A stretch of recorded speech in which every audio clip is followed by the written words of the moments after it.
சந்தோஷத்துலனா சந்தோஷம் என்னன்னு தெரியுமா? நம்மளோட பிள்ளைங்களுக்கு வேணுங்கிறதெல்லாம் வாங்கி குடுத்து, அவங்கள அழகு பார்க்குறதுல தான் பெரிய சந்தோஷம் அப்டின்னே சொல்லலாம். சின்ன பிள்ளையிலருந்து இப்ப வரைக்குமே அவங்களுக்கு தேவையான ஹேர் அக்சஸரீஸ் ஆகட்டும், பேங்கிள் கலெக்ஷன்ஸ் ஆகட்டும், சின்ன சின்ன வாட்டர் பாட்டில்ஸ் ஆகட்டும், இந்த மாதிரி விஷயங்கள் மட்டும் இல்லாம சின்ன சின்ன கேம்ஸ் எல்லாம் இருக்குல்ல.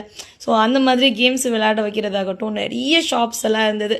ஸோ சாப்பிட வாங்கி குடுக்குறதாகட்டும், நெறைய வெரைட்டீஸ் ஆஃப் ஃபுட்ஸ் எல்லாத்தையுமே நம்மளால ட்ரை பண்ண முடியும். சின்ன சின்ன எக்ஸ்போஸ் எல்லாம் பார்த்தீங்கன்னா, உங்களுக்கு 15,000 20,000 கேட்டு ஸ்டால் போடுறது கேட்பாங்க.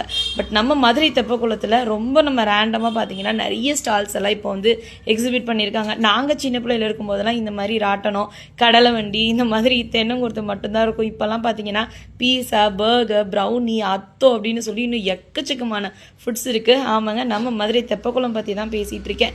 எக்கச்சக்கமான ஃபுட் வெரைட்டிஸும் இருக்குது, நிறைய ஸ்டால்ஸுமே இருக்குது. ஸோ நீங்கள் தெப்பக்குளம் விசிட் பண்ணியிருக்கீங்களா அப்படிங்கிறத மறந்துடாமல் கமெண்ட்டில்